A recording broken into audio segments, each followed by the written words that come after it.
National Assembly then will decide as to the Finance Bill 2023. That is what we'll be looking at this morning. And being Tuesday, we'll also be delving into these conversations expounded further as to looking to matters finances and just how we can manage the business of education. Karibu sana. It's good to have you. The hashtag is Morning Cafe at Linda_Lela TV47KE. Allow me to take you through this all the way to 9:30 a.m. as I welcome you to be part and parcel of the conversation. Once again, it's good to hear from you. 22047 is the SMS short code. The numbers to call will be running down on your screen, and I'll gladly make sure that at least we listen to what it is that you have to say. We sample those comments, and as well, we speak to them. We'll be having gentlemen, 3 of them, that will help me highlight these stories and of importance, have a comprehensive discussion pertaining to them equally as we await to see what then they have to say. But before it gets to that point, allow us to look at the papers this morning. We have the Standard newspaper, we have the Daily Nation, and then later on, we'll pick the stories that have been prepared by my team. Let's briefly look at what the front page of the Daily Nation has to say and what the front page of the Standard newspaper then has to say, but of importance as well, the People Daily, which is loading as we speak right now. First of all, well, it looks like it's that day. You know what they always say, it is that day where then we have to make adjustments in relation to that. But no pressure because we have the hard copies with us. So let's first of all take a look at the hard copies as this then loads. The edible oils scandal. Media players call out Korea for attack out of course, on that is on Nation Media Group, a story captured on page 12 and page 13.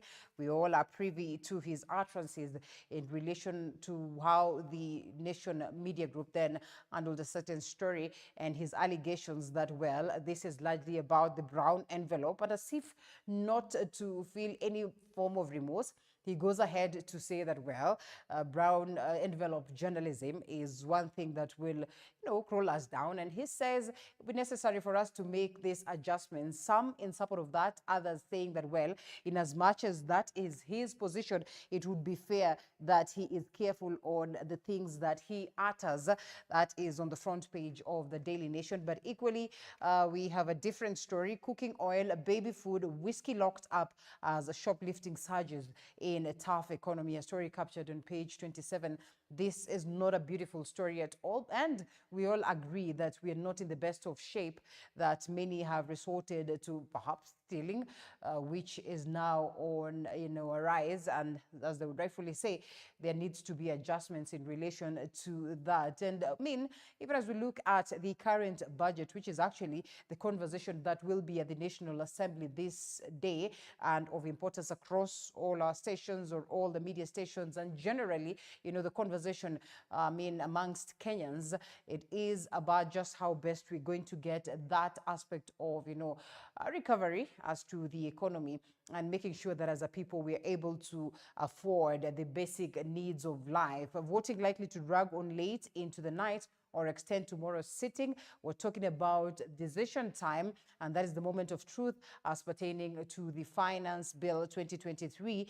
And as you can evidently see, this is the third and the final round in relation to the same as to what is going to steer the conversation of the budget ahead. 176 is the number of members of Parliament that voted to pass the finance bill during the second reading last week. And now that we're getting to the third reading, and of course that round of voting, Kenyans are eagerly waiting to see what direction the members of Parliament are going to take us. The president has constantly called upon them to at least, see that this bill sails through. But what we have witnessed is that we have some adjustments that have been proposed by the Azimio team, about 8 of them, and 2 from the Kenya Kwanza side. And we are likely to see perhaps these adjustments being, considered or not considered. And the question is whether then the bill will sail as it is, or there's going to be some recommendation or consideration to these adjustments that we're talking about. And that is coming up as the third reading, where members of Parliament then will vote clause by clause, even as the minority side accused Speaker Moses Wetangula of tricking their members last week. And they say in the event that their opposition or perhaps the recommendations will not be put to consideration, then they'll have no choice but to go to the courts. And some of them have also said if it is not going to be the courts, they'll have no choice but to as well call upon their supporters to hit the streets again. NHIF haste, this is one of the conversation or perhaps revelations that played out, and I mean, over the weekend and waking up to yesterday. And now the CS for Matters Health has taken action on the individuals that were involved. And of course, Health CS sends officials home amid this probe that is ongoing. The Cabinet Secretary, Susan Nahumicha, has suspended some National Hospital Insurance Fund branch managers a day after the Nation expose in relation to how rogue hospitals stole millions of shillings from vulnerable Kenyans. And of course, this with the support of NHIF officials. And it's a developing story. We will be here to give you updates as to what plays out inside politics. Then is that Ruto Gachagua plot to fix Wamushomba, or that is basically what is being said. And unhappy with the lawmaker criticism of the agenda, or of the Kenya Kwanza agenda. And of course, the UDA chiefs are now appearing to be propping up a rival in former Githunguri Member of Parliament, that is Kagu Wa Lydia. Story captured on page 22. And I mean, it has to be remembered that she's amongst the few members of parliament that came out to challenge the 2023 finance bill, contrary to what, you know, her bosses then would have expected or would have wished of her in voting it as a no, giving it a no, something that did not augur well with them. And of course, the president, as many would argue, you know, going to her turf, perhaps maybe to stamp some essence of authority or try to coerce the people down there to make adjustments in relation to the same. And we have so much as well. And on this other side, let's see what the Standard newspaper has in store. It is about the Moses Kuria conversation. Of course, they call it a loose tongue in attack of the media, but he remains, you know, adamant that there needs to be some level of sanity in how the media then handles the news. And of course, it's a developing story. We'll also be looking at that. But he is reminded that, well, he holds such a very crucial position that, of course, would not allow him to just utter, you know, to make utterances anyhowly without considering the ramifications of that or without considering what would be the effect of the same. Minister cracks whip at NHIF in fraud probe. Also, that is a developing story. And terror attackers people's sang gospel hits. Also, just a review of what played out in Uganda and just how best the world then is able to address the question of terrorism. And away from that, Kenya cuts imports duty on EU goods. That's a story that is on the financial beat of the Standard newspaper, page 3, but equally is on the Daily Nation, that is on the back page. As you can evidently see on this very crucial conversation, deal grants Kenya access to EU market. This is following the pact signing between Kenya and the EU parliaments would have to ratify the agreement before it becomes effective. And we're talking about Kenyan exports will get immediate and unhindered access to the European Union market. And still on the Standard newspaper, Azimio plans changes to Ruto tax bill, and the opposition has planned two-pronged approach to the finance bill where they are pushing for 8 amendments they hope will get support even from the Kenya Kwanza legislatures. And of course, if that fails, then they say that the coalition will move to court to block the implementation of the new taxation measures. We'll be looking to see what plays out in relation to that. And some more revelation as to the Shakahola massacre, that 16 new grave sites in Shakahola, and that detectives find new grave sites in forest, which will be dug up immediately after conclusion of postmortem on the 90 bodies that were exhumed last week. You want to call it a massacre, you want to call it whichever. I mean, it's a developing story. And as this exhumation process continues, you know, conversations as to whether then the churches should be regulated are equally on. And I mean, though not well received, it is something that we cannot run away from. The People Daily briefly, CS threatens to close health facilities over NHIF scandal. That is a story that is there. And of course, in relation to the bill or the conversation at the House today. Members of Parliament in dilemma as they vote on Ruto's tax bill. That also is a story that finds itself across all the papers. And sober up, furious Kenyans tell Kuria. Trade Cabinet Secretary derogative comments that is against journalist trigger widespread condemnation, with critics actually saying that they pose an existential threat to the press and the private enterprise. That equally is one that is there, and we'll be seeking to see then how it develops as we update you. Allow us to pick these stories by my very own team. And of course, there's that question on the Chileba, or that is over the Shakahola. And of course, as to the question of the ad hoc committee, as to this massacre, the thrilled communication and, Director General Ezra Chiloba in the presence of the controversial Pastor Mackenzie. And of course, the third phase of post-mortem exercise is bound to be found in Shakahola, was conducted in Malindi. And as I have earlier told you, then we'll resume the process of exhumation after post-mortem has been conducted on the 90 bodies that were exhumed last week. Let's take a look at that story. It was the turn of Communications Authority Director General Ezra Chiloba to appear before the Senator Danson Mungatana-led ad hoc committee probing the Shakahola saga, with explaining the religious programming of Pastor Mackenzie's content on Kenya's broadcast and online landscape.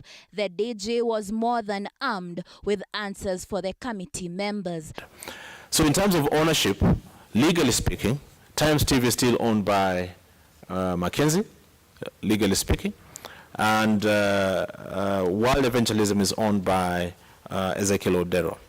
If Times TV were compliant to operate, they are not stopped from airing content from other content service providers. Chiloba revealed that prior to 2022, the communication could not monitor content on every station licensed due to lack of capacity to do so. However, he raised the need to regulate religious programming. Yeah, we're dealing with Mackenzie. What about others? And you've alluded to that. And that's exactly the challenge of this particular space, where information is churned every day, and there are tools to churn that information every day. Mackenzie was traced using his mobile phone, noting that the controversial preacher had 6 lines registered to him. Further, the committee was informed that he had 2 different national identity cards. Mackenzie was issued with second generation ID card, where he also changed his date of birth from 1976 to 1973. Who voted Mackenzie for the second ID, and who approved both?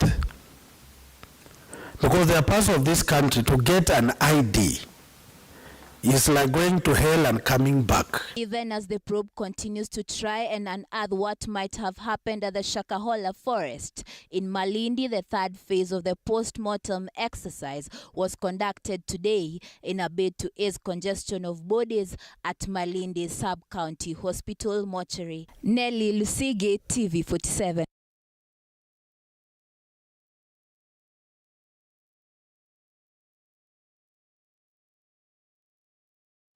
Well, a bit of a twist on that question, on that story, but well, apologies for the same. Now, the streets of Naivasha town were this Monday the scene of protest after hundreds of local youth stormed the streets and demanding for job opportunities ahead of the World Rally Championship slated to kick off on Thursday. The youth believe they have been unfairly locked out of lucrative opportunities to make a killing from the international event and demand to change this. Our reporter Willie Dennis Jiru with that.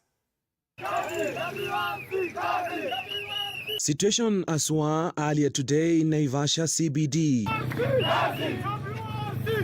as hundreds of furious youth demonstrated in the town streets. Si hakuna venye tutaruhusu watu wakuje wachukue makazi, wakose kupatia vijana wetu hapa kazi, na ila hali hatusaidiki. Lazima vijana wasaidike kwa njia yoyote, hata kama ni kusupply maji ama wapatie watu kazi mzuri kuliko kutoa watu huko nje bila kulipishwa na kuumiza watu. Lazima wapewe haki yao. The youth are feeling sidelined from the opportunity to capitalize on the upcoming WRC event this Thursday. Hatuoni impact ya WRC kama sisi wenyewe tuko hizo kazi. na if kama president amesema, sidhani kuna mtu mwenye kwa babu yeye. So hakikisha tumepata hizo kazi. Ambacho tumepata hizo kazi. The irate youth have vowed to soldier on with the demonstration in subsequent days before the rally kicks off unless they get the opportunity they want. Wahakikisha kwamba wamekuja kwa ground. Waongea na sisi kama vijana, tujue those opportunities ziko wapi. Kwa sababu kama hawatakuja kwa ground, tutaandamana mpaka hiyo WC hapa. The demonstrations brought to a halt traffic in and out of the transit town before police moved in and dispersed them with tear gas. During his Naivasha tour last Wednesday, President William Ruto requested the CS Sports Ababu Namwamba to factor in job opportunity slots for the youth following an appeal by youth groups during the tour. Nitamwambia waziri wetu Bwana Ababu Namwamba kwamba watu wa Nakuru asitoe watu Nairobi, asilete watu kutoka Kakamega ama Eldoret, watu wa Naivasha wawe mstari ya mbele kuendesha hiyo mambo ya World Rally Championship. Tumekubaliana? Mnasema tuanze na vijana wa hapa? Si mimi nimesikia. Mkiona wasipofanya vile nitawaambia, muwaitaki kwangu, nitawachapa kiboko. Reporting for TV 47 from Naivasha in Nakuru County, I'm Willie Dennis Njiru. Now, the Association of Real Estate Stakeholders has promised to spare no effort in weeding out rogue real estate officers. Speaking during the official launch of their office in Ruiru, they have reiterated that this is a new beginning, calling upon restoration of confidence from investors. At the heart of every real estate investor is the confidence for protection of their property. And this is exactly what the Association of Real Estate Stakeholder has promised today to their members. We are the first people to be affected. When any company fails, we are the first people to be affected. So we know the law companies, and those companies, we are not going to register them. Let it be known clearly. We are not going to register them in our association, because we are restoring the confidence, and we cannot restore confidence when we have still log company between us. After a heated public debate over rogue officers in the real estate fraternity, the association has announced new plans to introduce a strong regulation mechanism that will restore sanity in the sector. The association has expressed its willingness in working with other regulatory boards and all levels of government as a way of streamlining the sector through introduction of certificates and new regulations to the members so as to distinguish them from fake and unscrupulous individuals. And already we are doing the vetting. All companies are being vetted to be pre-qualified to be part of the members. Even right now, all of us are under probation. But by August, we know we'll have cleared with probation period and verify the rogue members who will not allow to be part of the association. Concerning their housing program championed by the national government, the association has said they are ready to collaborate with the national government in ensuring every Kenyan has a roof over their head. Our approach of achieving association's goals shall harmoniously incorporate all relevant bodies and regulators. In our undertaking, we hope to minimize perceptions that may be interpreted otherwise to mean that the association is competing with already existing bodies or authorities.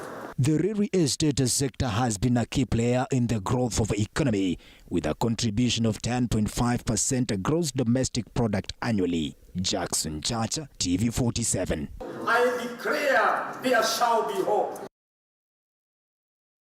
Now, the Kenya Water and Sanitation International Conference and Exhibition 2023 is currently underway in Mombasa. Stakeholders will share insights on smart technologies that can be used and should be used to manage water and sanitation activities to serve Kenyans' population. During the four-day event, Alice Wahome acknowledges that other years and to improve sanitation in the country, the introduction of ministries dedicated to the environment are necessary. Let's take a look. Tumekuwa na mkutano na KWS tukiweka committee ambayo itaanza kuangalia utaratibu ambao itaweza kuanza ile process ya kutransfer. Ndio game reserve sasa itoka katika national ndio kuja katika county. Ni safari itakuwa ni kitu ya siku moja hivi. Na tukiangalia sana kutoka na viongozi ambao ni expert from KWS, ni safari inaweza chukua hata miaka 5, miaka 10 hapo ndio iwe imerudi katika mikono sasa ya county. Poli kama hii iko na wanyama wengi sana. Kuna ndovu, kuna vifaru, kuna zile twiga. Wanyama wote wako hapa, lakini si watu wengi Kenya mzima ama hata hii Embu ambao najua kama kuna game reserve kama hii. Kitu ambao ni ya maana sana, lakini haijaingia katika ile mapu ya Kenya. Hata Embu yenyewe hajui kama kuna kitu kama hii. Kwa hivyo mpango wetu kwanza ni kufanya awareness, tufanye a lot of awareness. Kwanza ndio watu hapa Embu wenyewe wajue kuna kitu kama hiyo ambao wanaweza kuwa nakuja kutembea weekend, baadaye kwenda sehemu zingine nje ya Embu. Na pia tunampanga kufanya marketing. Ndio pia hata wazungu watalii kutoka sehemu zingine za Kenya na pia nje waanze kutembea hapa. Tuko na ile utaratibu, hii kamiti inaanza kufanya kazi, watafanya recommendations pia. Tujue vile tunaweza kuwa na investors ambao wanaweza kuja pia wajenge mahoteli hapa. It's our aspiration that coming together, putting in a good plan, putting all stakeholders together, that this reserve is going to generate more value to the people of this this area, particularly Mbeere South and Embu County, and overall to the country's economy. And the police officers in Karuri Sub-County, Kiambu County, have recovered a heap of Kenya Power cables and vandalized transformers that were dismantled into cells at a home in Kiajogu village, which was believed to be a compound of pig farming. Wycliffe Ogola, Secretary Administration at the Ministry of Energy, says the vandalism has costed the Kenya Power Company millions of shillings in losses, where there have been an outcry on power outage from members of the public in Kiambu County.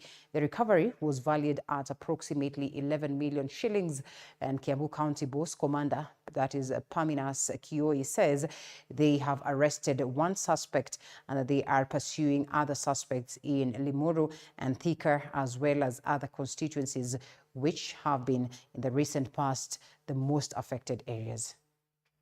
These are very critical aspects of energy infrastructure, the transformers, the conduit wires, and many others. While on this, I want to thank the Kiambu County Security Intelligence Committee, who, through intelligence information from members of the public, responded very, very fast to impound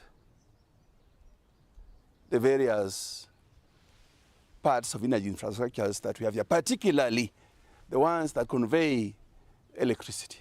I want to give a strict warning to those who are involved in such illegal and criminal activities. We have the 42 transformers that have been vandalized in Kiambu County. I've been following this matter for quite some time, and mine is only to tell these guys who are dealing with this kind of menace, we have no space for them in Kiambu, and we are ready for them. And even now, as we are talking, we are following another information within an area which I don't want to mention until when we catch up with them. We have already arrested one suspect, and we are also looking for the others. And it's good for them to surrender. They are not going anywhere. We are in Kenya, and we have all the mechanism of getting. Well, despite the western parts of Kenya and Nyanza being termed as regions mostly affected by sickle cell anemia, of course, there are successful stories to tell on survivors of the disease who have had an impact in society in the presence of stigmatization. Our reporter Wanji Sostin interacted with Jacinta Rochieng, a 42-year-old woman who was forced to quit her marriage twice due to stigmatization and medical expenses. I'm happy to be alive today. Sai niko 42 years. Nikikuwa around 7 years, I almost died. Nikakuja nikakuwa high school. High school nikaadmitiwa. Ile time nilitoanga damu. Hiyo ndio sasa siku hata mimi mwenyewe nilikuwa najua sita make it. Sickle cell anemia has been a menace to most of Nyanza and western part of Kenya residents, according to the Minister of Health. Jacinta Ochieng, a 42-year-old woman who resides in Bungoma town, has turned out to be the champion fighting the disease. She narrates how lack of information from her family about the disease was a challenge. Every time nilikuwa nikifaint, nitakuwa transfused. So mama yangu alikuwa anaishi na ile fear, watu wanamuuliza nini mbaya ama ulikosea mtu, mbona mtoto wako ako hivyo. From then alikuwa kama hajawahi jua exactly what is happening to me. After quitting her second marriage in 2019, she started being a champion of blood donation to save other people affected by the disease and who need blood frequently. She says that lacking a child and being sickly were the major reasons why she quit her marriage. I had a relationship ikaisha because of that. I had a second marriage ikaisha because of that. I could not get kids. I was sick all the time, mimi ni mgonjwa all the time. I'm in and out of hospital. So you see, hata mtu anachoka, hata huyu mwanaume anachoka, you see.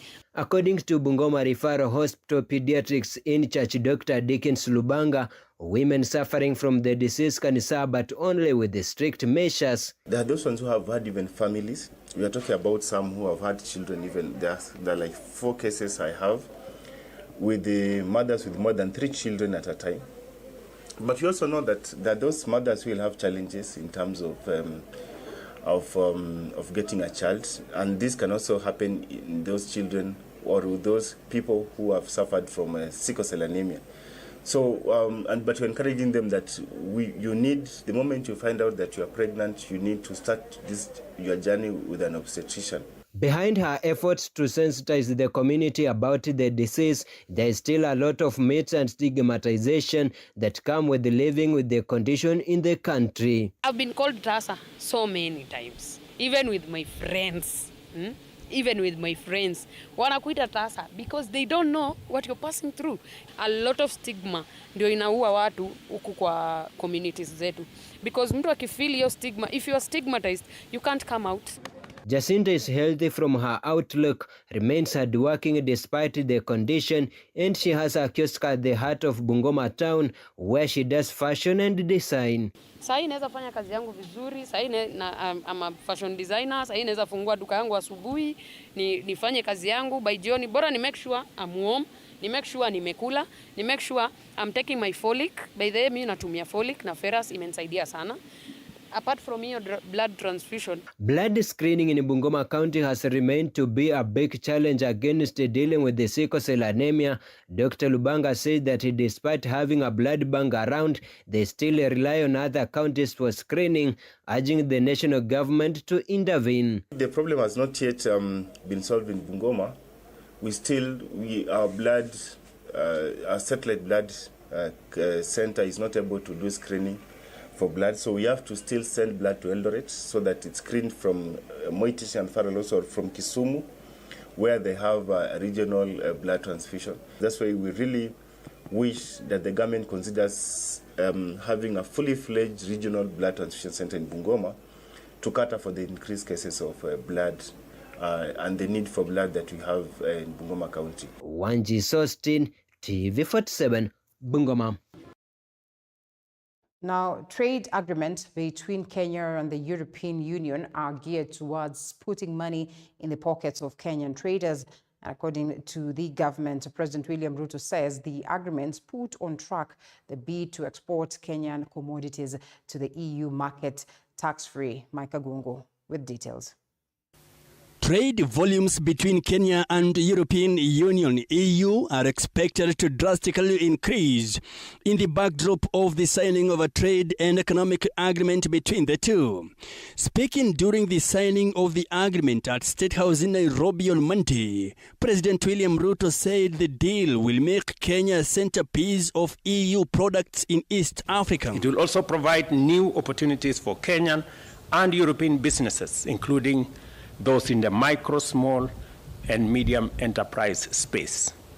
Even though the negotiations are now concluded, it is important to note that the chief negotiators will now lead their teams in finalizing the text and proceed to initiate the procedures that culminate in ratification and eventually entry into force of the agreement. Over the past decades, the EU private sector has made available more than 1 billion euros of investments in Kenya. The president said EU is a key Kenya trade partner after the World Bank, and the signing of the agreement represents a big opportunity for Kenya and her neighbors in East Africa. And I want to commit to our EU friends that by you signing this agreement with Kenya, we also commit that we will work with our East African partner states. We will work with the 28 African states that are members of the tripartite free trade agreement. With a view to food security, we agreed we would cooperate in the areas of agricultural transformation. We agreed we would exchange information on investment opportunities in the agricultural sector, including for smallholders. He said the increase of trade volumes between Kenya and EU, which enjoys a population of over 5 million people, will create more job opportunities to expand revenue avenues and stimulate economic growth. Kenya now has further impetus to tap into sustainable global value chains, invest in competitiveness for sustainable manufacture of high-value products, accelerate technology acquisition as well as innovation for product development. The signing of the agreement follows on a series of meetings President William Ruto held with various EU representatives in Brussels in Belgium in March this year. We look forward to this being an indication to the world that Kenya and the European Union stand shoulder to shoulder in as far as deepening trade, deepening investment, but at the same time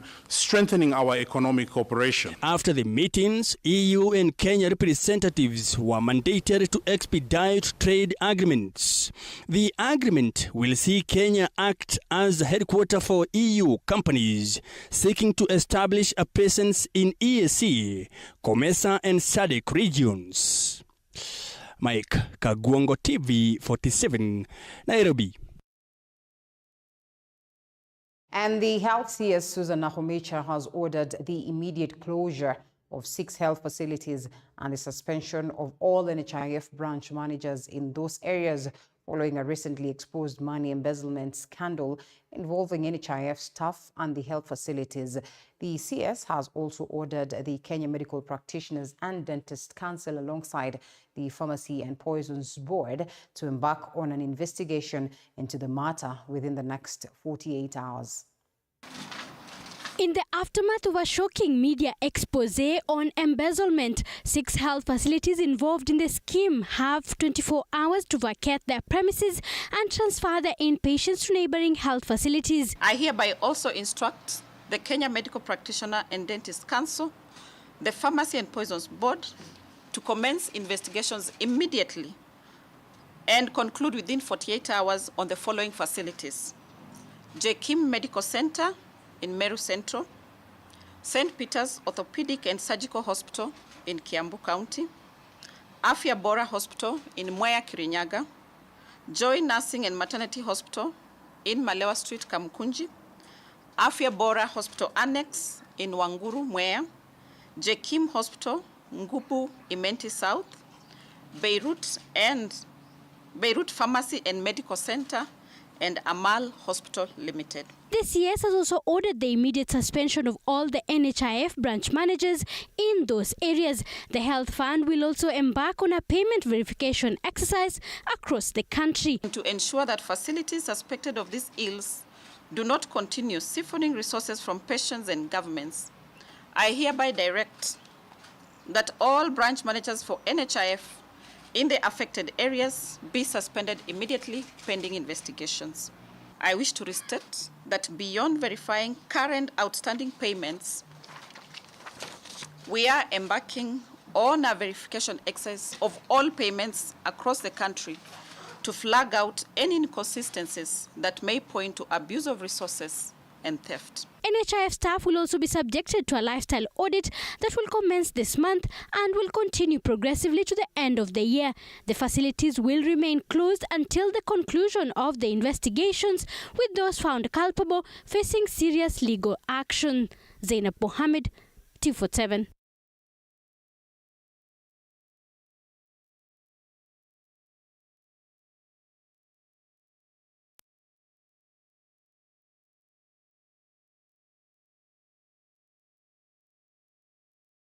Thank you, Zain, for that. Now, several media stakeholders have reprimanded Trade CS Moses Kuria over his utterances directed towards local media.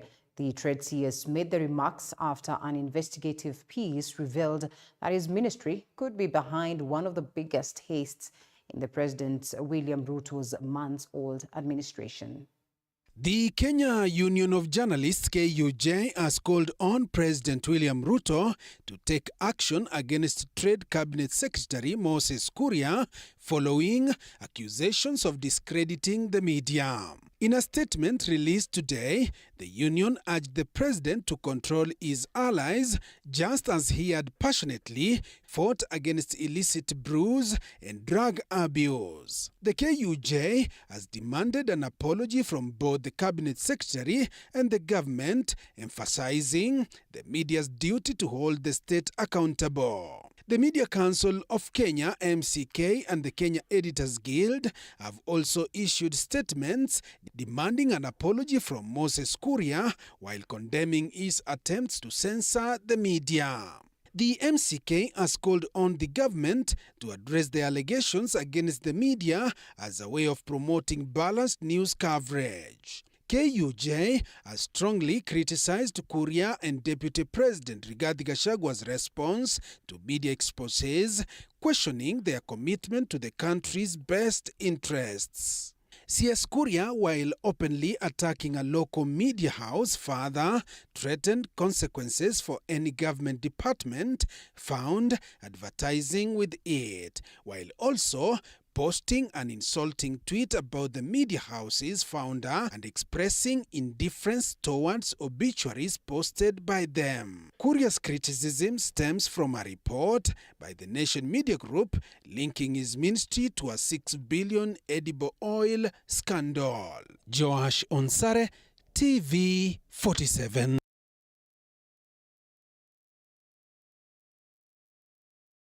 And as the tug of war over Jubilee Party leadership widens, the Political Parties Dispute Tribunal issued orders restraining the faction led by Kanini Kega from making two major moves until the cases filed before the tribunal are heard and determined. The tribunal's move gives the other group, led by former Member of Parliament, that is Jeremiah Kioni, a temporary respite, at least until the main leadership case is resolved. Flora Limuki with that.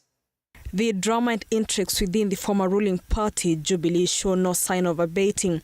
The latest being the move by the Political Parties Dispute Tribunal, ordering the rival faction led by Yala MP Kanini Kega to halt their plans until the dispute before the tribunal is resolved. This is after a successful petition by a rival splinter group. This move gives a temporary face-saving despite to the splinter group fronted by Jeremiah Kioni and David Murathe, who claim that the Kanini Kega faction is seeking to withdraw the party from Azimio coalition and to hold a special national delegates convention on 22nd July.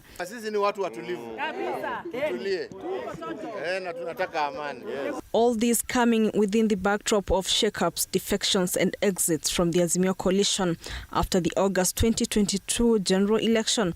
All eyes now rest on the tribunal's determination of the cases, which will either signify the end to the saga or yet another twist in the tale of the once great Jubilee Party. Flora Limuki, TV 47. Now, this week at the floor of Kenya's Parliament, PSC is expected as the finance bill is set for its third reading. The bill, which is already amended, could sail through and wait for President Ruto to assent to it. The bill, which could then become an act, will effective July come with some proposals that will become new taxes tonight or perhaps this morning. Mige William takes us through on the possible changes and deductions from our income. The Finance Bill 2023, which was amended by the National Assembly Finance and Planning Committee, tabled on Tuesday last week, seeks to raise 311 billion shillings, which is 100 billion higher than the initial bill. And in the proposals by the William Ruto government, tax collection will go up by 17% if it manages to weather the fierce barrage of debate in Parliament. Come the 1st of July, again, if President William Ruto will assent to the bill, new tax measures will include SMEs that make between 1 million shillings and 25 million shillings will be required to pay 3% on all the money derived from the sales made. Content creators earning from different online platforms to pay 5% withholding tax adjusted from 15% on all money they make from digital content. Also, a tax measure that has brought about hue and cry among a majority of Kenyans is the prices of petroleum, which is expected to rise, and the probable effects on basic commodities prices at an upward trajectory. This is after the Planning and Finance Committee decided to amend the increase of VAT and petroleum to increase to 16% from 8%. High-income earners will also see increased taxes on their gross salaries, where persons taking home 500,000 shillings and 800,000 shillings will be taxed at 32.5%, and for those with an income above 800,000 shillings will have to pay 35% tax. Not forgetting the much-debated 1.5% monthly housing levy deducted on gross monthly pay and 2.75% deduction on gross pay for NHIF. Kenya Revenue Authority will be after the mileage allowance that is above the tax-free mileage allowance as approved by the Automobile Association of Kenya. Excise duty on betting, on the other hand, will be increased to 12.5%. 15% withholding tax on fees charged on advertisements for alcoholic beverages, betting, gaming, lotteries and prize competitions in media, including television and newspapers. The price of sugar and other commodities is likely to be affected, with proposals to have importers of sugar, powdered juice, furniture, plastic and rubber products, paper and paper products, safety matches, particle boards and plywood, among other goods of timber custom duties increased to between 10% and 30%. Moige William, TV47.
Competency-based curriculum education system in our country, there has been a mix of opinions amongst Kenyans, with some opposing the system and others supporting its implementation. Currently, the CBC lessons are being conducted across the country, and with a specific focus on early childhood development education programs which were not present in the old education system.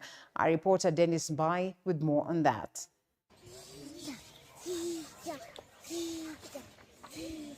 CBC programs appear to empower young learners by equipping them with knowledge and skills that surpass those acquired on the previous 844 system. We take a close look at the CBC curriculum with a particular emphasis on ECDE education in local schools. We explore how this curriculum contributes to the overall development of students at a young age, as well as challenges encountered since its implementation.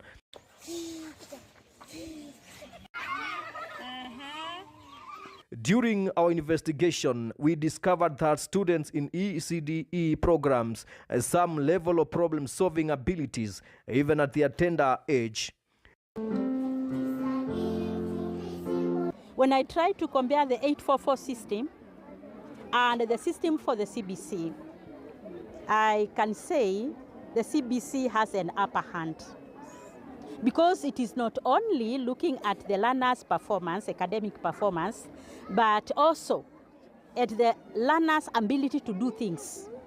And I think when we look at Kenya today, employment is scarce, and these learners, when they emulate other people who can recite, who can sing, who can do things, I think they will have a very bright future.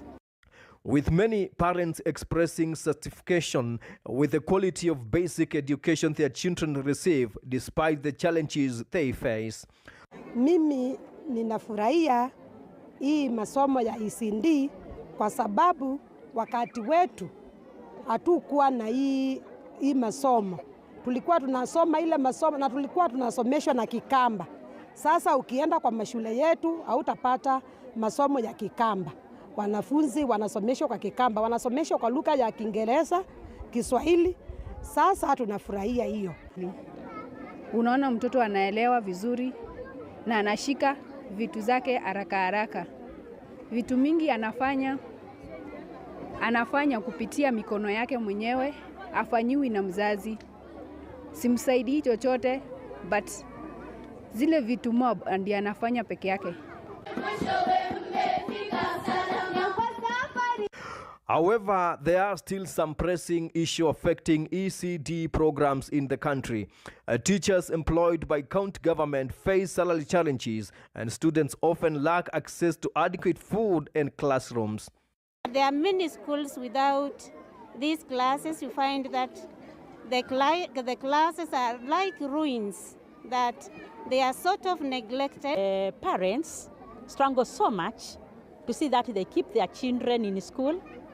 They also feed them, and I have observed my learners, and I do not like them coming to school with the food.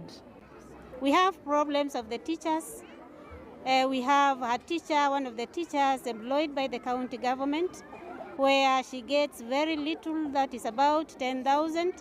So we request that the county government to pay that teacher or both of the teachers good salary because of the economic stress which is there today.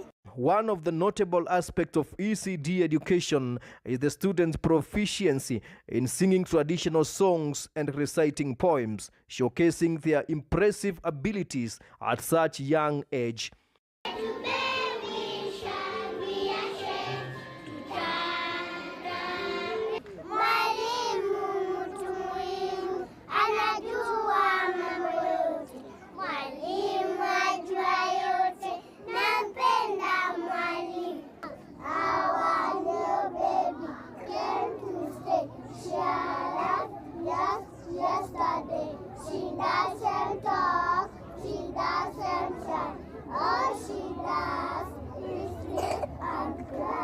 Throughout our interviews, we encountered parents who expressed joy and gratitude They informed us that through this new education system, their sons and daughters seem to acquire skills and grasp concepts at an early age, in contrast to the education system their parents experienced. Mimi kama mzazi, hii imenifurahisha sana. Watoto wa hii umri wanaongea Kiswahili, Kiingereza, na wakati wetu hatukuwa na hiyo. Kulikuwa tu tunaongea Kikamba. Unaona mtoto anaelewa vizuri na anashika vitu zake haraka haraka. Vitu mingi anafanya kupitia mikono yake mwenyewe, afanyiwi na mzazi. Simsaidii chochote, but zile vitu mob ndiye anafanya peke yake. Some parents even shared their own struggles, having completed primary school without being able to speak Swahili or English fluently. Watoto wa hii umri wanaongea Kiswahili, Kiingereza, na wakati wetu hatukuwa na hiyo. Kulikuwa tu tunaongea Kikamba. Hata mimi saa hii unasikia ninaongea Kiswahili broken, sababu si kusoma kama hawa. Kwa hivyo sisi kama wazazi tumeshukuru sana. While the presence of the CBC curriculum in local schools is undeniable beneficial, poverty levels among parents present a significant obstacle, leading to insufficient food supplies for students. These are young children and they need to eat most of the time. So when they carry food from home, they eat early in the morning. You find that by lunchtime, they do not have anything to eat. Education experts emphasize that despite the financial burden and challenges associated with the CBC system, it has the potential to profoundly impact current students by equipping them with essential skills and knowledge surpassing those provided by the previous education systems. Nevertheless, there are critical issues that need to be addressed, such as teacher payment disparities and the provision of adequate resources for students. We have a big burden in the ECD. The county government has tried, but I would insist that they get at least a second count teacher, because it is very hard for a PP1 and PP2 teacher, who is the government teacher. One maybe is getting a better salary, and the other one, the parents are standing for. The parents feel it a little bit hard. Everything is just a matter of time. And now it is just a matter of time before the real impact of CBC are felt in the community. Nicholas Mbai reporting for TV47, Machakos County. And now a quick short break, and we shift gears to the conversation after race.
That you gave me County Governance Watch, yeah? Yes. It means that these people are doing a great, great job.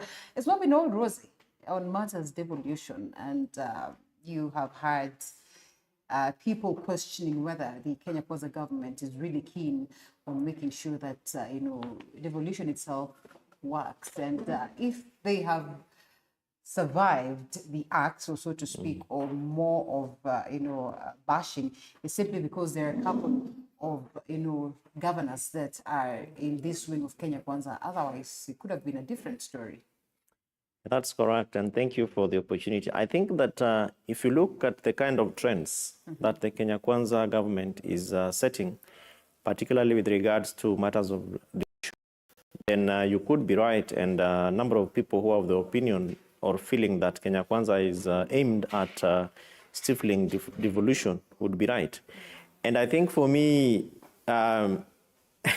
one time when I had a conversation with His Excellency the President before, of course, the elections, and the kind of conversation that you were having was to more or less try and find out where his heart about devolution really lies. Because you remember that when he was a deputy president, he was a chair of what is called the IBEC, the Intergovernmental Budget and Economic Forum, or rather council, which basically is supposed to be chaired by the deputy president, as the president is chairing the summit. Right.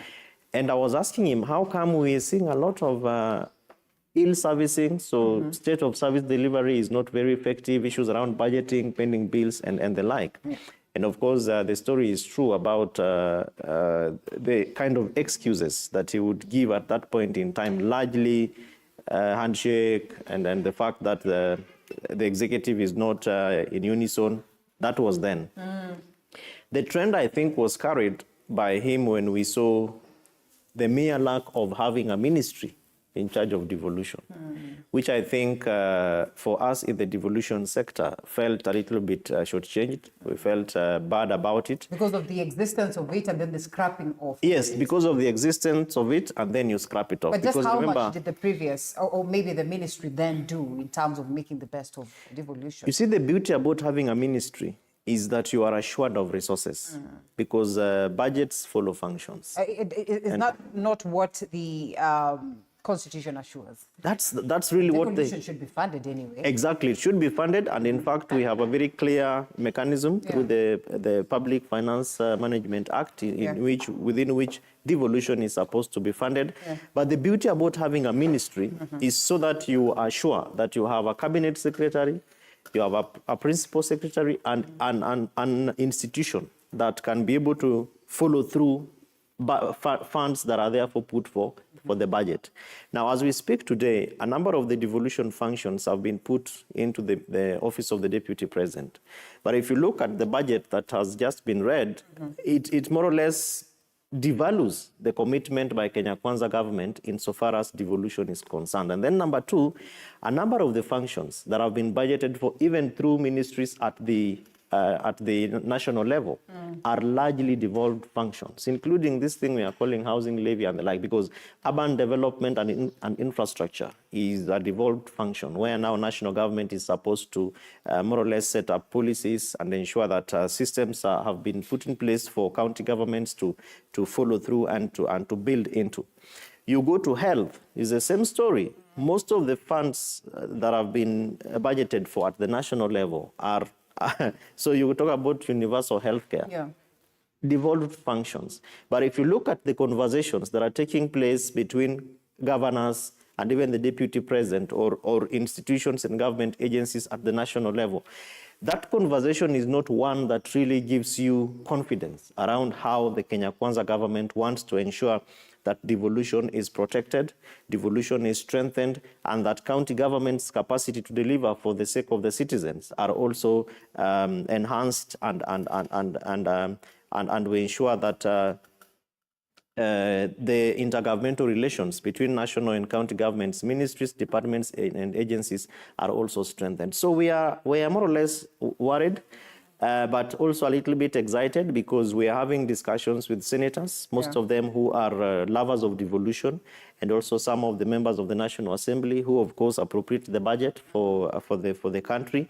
And so we hope that some of the promissory notes that are being written or that are being talked about will be followed through.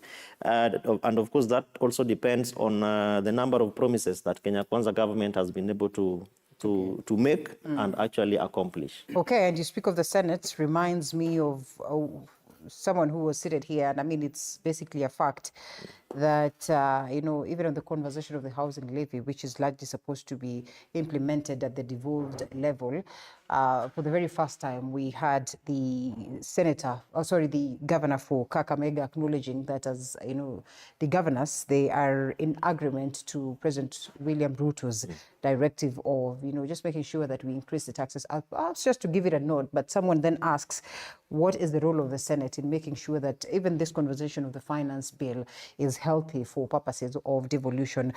Honorable Joe Mutambo joins us. Mheshimiwa, thank you for creating time. You have rightfully perhaps castigated the coming in of the current constitution. I don't know what you make of it, and especially, you know, in relation to devolution, and as well in conjunction to how the Kenya Kwanza government appears, you know, to focus on making sure that then it is a success because it's part of the constitution. It is here. These are 47 functional governments, you know, plus now the national government. And we ask ourselves, is it keen to make sure that the county governments are functional for purposes of, you know, bringing services to the people and as well as development? You see, for lack of a better word, I would say that the counties, county governments, are government which are operating under very tight corner. The idea of the new constitution 2010, was a very good idea. But the implementation of it is not well implemented. Those who thought of having counties or devolved functions, it was a good idea. But we failed on understanding how many units do we require, how do we manage them, and how do we fund them, right? Today, those 47 counties are 47 because you are calling yourself a government. If you are a government, you should be able to sustain yourself. Imagine Kenya government borrowing Uganda, or borrowing from Libya, or borrowing from another country. So these 47 governments, they have no powers to themselves. They have to depend on what the national government is giving them. And that is where the idea of having a ministry of devolution should be discussed. Yeah. Because if we are the one funding you, then there should be a line of ministry. But if we are not funding you, then we don't need a ministry. So if the national government is the one in charge of the counties, because I pay you, I'm the master. Yeah. All right? I give you money, I am the master, not you. But if you pay yourself and you sustain yourself, then you are master of your own. Right. So today they are at the mercy of the decision of the sitting president or the government which is in power.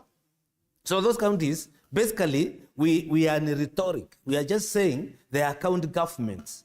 But who are these county governments? They are beggars. They cannot, they just rely on our constitution, which says there will be a revenue division. Division, yeah. All right? So they will get a share from the national government. But is that the proper way of managing a government? It is not. So to me, county government are just like suckers, like state government, whatever, institutions. Because that's the government, is the central government which is funding them. So if we move out from that thought of the national government funding counties and find a way of counties sustaining themselves, collecting, and I said it here before, collecting revenue for themselves, handling their own issues, that nobody depends on any other, then now we are talking. But what do we say? Let the money, let the revenue, let the taxes be paid to one pool, then it is divided. Then there will be lack of services, and essential services like health, they are devolved. Essential services where we get our food from, agriculture is devolved. Essential services like water, apart from the development of water lines and whatever, which is being handled by the national government, it is devolved. essential services, like even tourism. Part of it is devolved. So when we say counties are autonomous and they are governments, I don't know what we are talking about. We are living in a different world. So that is my thinking. To mention the issue of the Senate. Yes. All right? Yeah. Today we are discussing a very pertinent issue about our lives. Yeah. Housing. Will that bill go to Senate? The answer is no. So there's another question there you need to ask yourself. Do we need the two houses? Do we need the two houses? Right. That's the question as a country. Do we need the two houses? And when I brought a bill to amend the constitution, that was in 2014, I was proposing that we have either one parliament, just one house. It's enough. Why do we have a Senate here? And duplication of roles, we have a committee of energy in the Senate, and we have a committee of energy in the National Assembly. What do they discuss? They are talking to the same one minister. The same question National Assembly is asking is the same question Senate is asking. So Kenyans are paying double for one question to be answered in the same manner by the same person in two different houses. So what logic is there? Wow, good question right here. We need to understand. Yeah. So because the role of parliament is to oversight. So what Senate is doing is also oversighting, because Senate is also a parliament. Those senators are members of parliament. That's true. They are members of parliament. That's by a large extent. Yes. So we need to ask ourselves as a country, do we really need these two houses? Are they useful to Kenyans? How far apart from creating, how far did the bill go? Apart from creating job opportunities, okay, at the expense of a taxpayer. Right. So if Kenyans, we are able to pay them, then let us not complain when we hear Uga is 300 shillings. Why are you complaining? Well, 47 senators, and on top of them, nominated ones. Yes. And from the horse's mouth, because Mheshimiwa here has sat in parliament and therefore understands the conversations that go around there. Of importance to note is that even the time when we're talking about the BBI, well, there was some proposal on making sure that at least we even strengthen the Senate better. So what are we saying? What exactly then is the role of the Senate if this bill is not going to go through to them? And this bill speaks largely to the benefits of what would be for devolution. And here we are, we have a Senate that is functional, you know, quite vocal, so to speak. But at the same time, we see a devolution that is shaky. Linda, I think the problem that we have is, I would give it more or less a three-pronged level. One is the accountability bit of it, so that citizens are not properly capacitated, or the capacity of citizens to hold their leaders to account.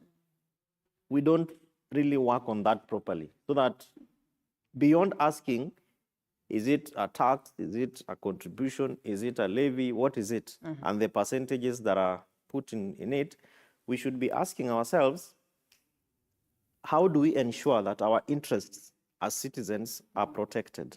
Then we move over now to the people who are supposed to protect our interests, who are now the senators, protecting the interest of devolution. That conversation is not happening, even among senators. And it's largely because of number one. That number one, should I call it maybe impunity, where people in government know what the law says, what the Constitution prescribes, and what is supposed to be done. But the mere fact that they know that number two is not happening, which is where senators and leaders are supposed to be asking questions, and number three, citizens don't have the capacity, proper and adequate capacity to ask proper questions, they basically do whatever they want. Now, that is very, very disturbing, because we've talked about Schedule 4 issues, functions of national and county governments. But even in the past regimes, we don't see commitments by government to implement their functions and ensure that resources are following the functions that they are supposed to be implementing. So what therefore is happening is that probably people are looking for opportunities for deals and where there is the money. And so you say, for example, that maybe in infrastructure and putting up of this thing we are calling urban areas, remember that we have a law called Urban Areas and Cities Act that protects county governments. It rarely even makes, references to national government, because it is a county government law. for Urban Areas and Cities Act, which is partly why institutions like World Bank and others, through the Kenya Devolution Support Program, are also working with county governments to strengthen them to be able to have municipalities and also follow the law through looking at how to now upgrade cities or some counties to be cities, municipalities, and urban areas, which is partly how Nakuru became a city, and now we have 4 cities. That discussion should be taking place even among senators, because Urban Areas and Cities Act now prescribes what indicators you look at to ensure that that a county is an urban area and is also a city. Yeah. But because of the manner in which we do our politics, where people's interests, I think are put forward, we fail to follow through the processes. And that is why, Linda, even this issue about housing is going to fail, because people have asked, so did Kenyans protest because of the percentage, or was it because of the value add that will accrue to them? And for me, I don't think it's even about the percentage and the money. It's about the process and the value add. That government has failed to answer very important questions. What is the procedure you will follow to give someone a house? If you are going to ensure contributions between employers and employees, the president the other day said, okay, we are dropping 1.5%, so it's about employees or whatever. How do you ensure that you expand employment opportunities by still stifling the person who is supposed to be guaranteeing that employment? So companies are going to close, because if you have 100 employees and you want to pay that money, regardless of whatever amount it is, how much amount of money is that? Do companies, do organizations have that money to pay? So the people who are supposed to be, and many other questions, to be asking these questions, Linda, are silent. Right. Those are the senators and our legislators. Probably because of the whipping that is taking place through politics, the president comes and says, musipopigia hii bill kura, musiniitishe nyumba, musiniitishe barabara, musiniitishe maji, without proper interrogation of the effects 3 years, 4 years, and many other years. Right. So I think the people, the long and short to the question is that the people who are supposed to be helping citizens to understand some of these processes don't understand, and I don't think they're interested in understanding, so that they're able to help the citizens to ask the right questions and ensure that those questions are answered. You know, the other day we were excited about the tree planting process as declared by the president, and Honorable Joe Mutambu here was trying to logically look at the possibility of the same in terms of even the space that is in existence and all that. He maintains that we're not capable of getting that. But even still, I have heard officials insisting that, well, that is the mission that we have as a country, and these 15 billion trees or million trees are still going to be planted. That is what it is that the current government seeks to make sure that we attain. So if something as basic as that, we will not sit down to calculate and see how logically possible that is, how much more the finance bill? You know why I'm laughing? Yeah. I'm foreseeing a legal problem for the government. Do you know why? If today you open an hotel somewhere and you do a menu and you say a cup of tea with the 2 mandasis is 10 cents, I'll eat and I'll pay you 10 cents. Yes. Whether it will cover your costs for the unga and for the tea and for the milk, none of my business. Yeah. Today, a worker is told, you pay 1.5 and we'll give you a house. So legally, once I make that payment, I expect a house. I don't care whether I have another one somewhere, I will lease it out. So in 2, 3, 4, 5 months, people will be demanding their houses. Okay? If they are promised after 5 years, 5 years is not much. They will elapse. So they will demand their houses. I have made my contribution. And you told me this contribution is towards a house. Yeah. Can I have it now? Can I see the progress? At what level are we? Have we done the foundation? Have we done the roofing? People will be asking those questions. And if these houses will not be available, it will be. My good learned friends, they will be very busy. Yeah. Okay? Because people will sue the government to give them houses which they promised. You did not tell me I'm contributing, you build for another person. Yeah. So if we three here, we are contributing, we are expecting 3 houses. Who will bear the brunt? Let me ask this, because we understand that we go through electioneering processes to get the leadership. Fine, we have the Kenya Kwanza government today, and who knows whether they are going to be in power, come 2027. Maybe they will not be in power. And then maybe the 7 years will not have lapsed that we're talking about. And so with the coming in of a different government, is it that government to answer these questions? And if it is not, if it's going to be beyond 10 years, what government is going to... Let me tell you. Any commitment by the government. It doesn't matter. It doesn't matter who is at the helm. And so would we say that these people would be excited? After all, they're not going to be there. So if these people will not be, and you cannot hold them accountable. Yeah. It is the government. It's government. You are giving whatever they are calling it, either contribution or a fund, to a government of Kenya. You're not giving it to Ruto. No. Ruto came up with the idea. Okay. So you are giving it to the government. They will establish, I don't know, the board or something which will manage this. Okay, it's coming up. Yeah. If it will. But the problem I'm foreseeing in the future is this government being in a very big problem constitutionally. The way we have problems with the counties, because it is a requirement, a constitutional requirement to fund a county government. Yes. So today, if the county government goes to court, the national government will be held liable for not funding the county government as per the constitution. All right? So, because it has been made a law, it's a law for you to contribute to get a house. Yeah. All right? So, you will demand under those terms. Right? Because it's a law. The government, the parliament passed. So, what the current bill is doing to the current government is a very big problem in the future. It may sound so sweet now, and they may collect some few money here and there to engage contractors to build the anticipated houses. Yeah. But I want you to ask yourself, how many contributors do we have in the country? How many employees? Call them 10 or so million? Because the data is that we have about 18 to 19 million salaried Kenyans in the government and in the private sector.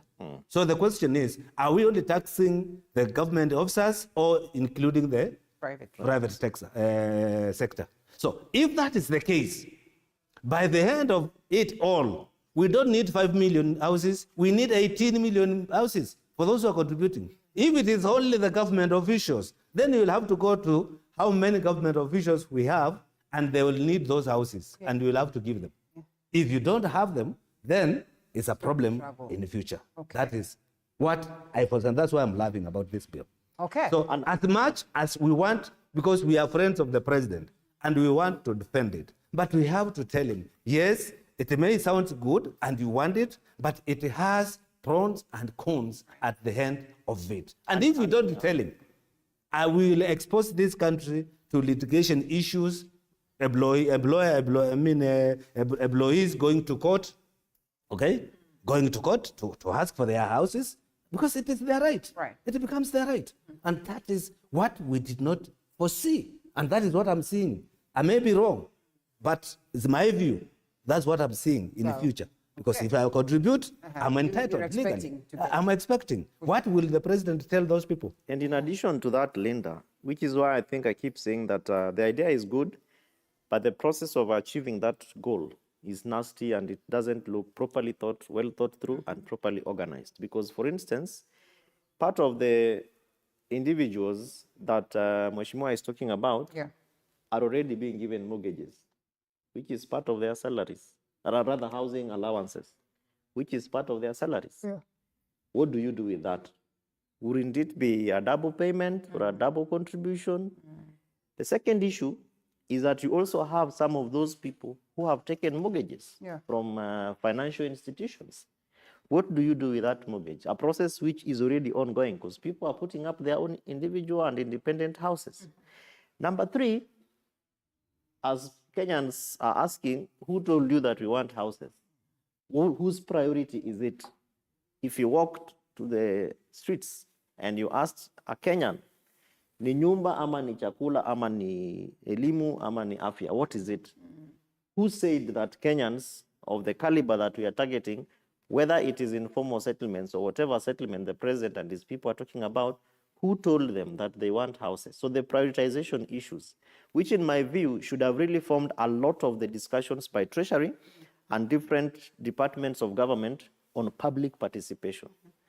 Engage the public even before you do the policy statement, so that people understand your manifesto as a government. So help us, take us through your manifesto of Kenya Kwanza, and then help us understand what it is, then listen to us telling you what we think we want from your manifesto, then our priorities. So I think priority of the government is also not very clear. Number 4, Linda, we used to have housing as one of the big 4 agenda items in the previous government. What were the successes? How many houses did the government build? Where are those houses? Who has been given those houses? Because even the ones that exist, whether it's in Parklands here or in Kibra or wherever those houses are, there are so many issues that people have raised, but unfortunately, they don't get responses. The last issue, which is my number 5, is what happens to the institution that is supposed to oversee this process. Currently, we have the National Housing Corporation. Is it the same corporation, Mheshimiwa, that is going to be part of this process? Yeah. Are they the same individuals? What is new or what is not working between and within NHC? Yeah. So I think the government has a good idea. The timing, I don't think, is right. The processing and the path that they're following, I think, is not properly well thought through. Third, and perhaps the last, if we are to look at this, and come July, we begin the financial year. Mheshimiwa. You see, I said it on this forum. If there is a supporter of William Ruto in this country, one is Honorable Joe Mutambo, right? But I have a problem when it comes to what we are pronouncing and how we're gonna do it. I have a problem with that. And I have no apology to make, because you have to tell a king you are naked. When you listen to my president talk and you take your pen and paper, nothing adds up. Why? There's a promise to give on this housing thing. Yeah. How many youth jobs? 1.2 plus. 2 million employees, 2 million youth, or 500, whatever it is. If you take that amount of, that number of the people who have been promised the job, and you multiply by the salary you give them a day of 1,000, then you multiply by 30, then you multiply by 12 years. That amount alone, even if you deduct 100% of the salary of the workers, we can't get it. It can't match. The payment to the workers is more, or is 100 times more than the contribution of all the workers. All right? Take your pen and paper. Yeah. So when you put that, and you have not bought a material, you have not bought iron sheet, you have not bought cement, you have not bought sand, you have not bought all those associated materials for building a house. You have not bought. The salary alone for the people who have been promised to get job in this scheme cannot equate the amount of contribution by the employees. So it becomes a problem to implement the bill. I'm talking about the bill. Yes. It becomes a problem.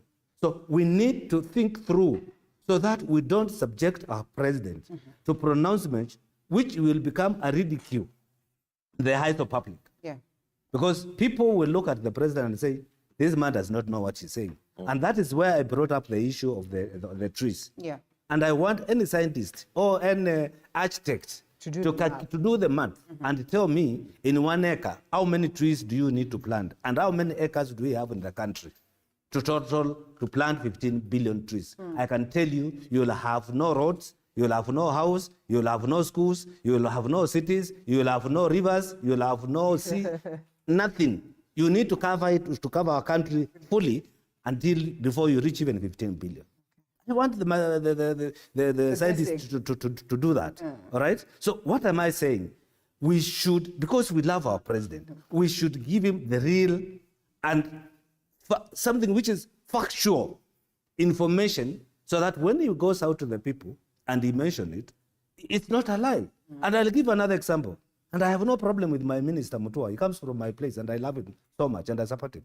But when he wakes up in the morning and either tweets or puts in a gazette that we are going to give 250 million workers to Germany.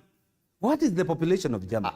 What is the population of Kenya? Well, perhaps that was just a miss. No, it's something which is repeated not even once, not twice, not thrice. Yeah. It is said, right? I was in the water sector, and I was in a lot of pain when I saw my president saying, I'm going to build a dam in Galana Kolalo.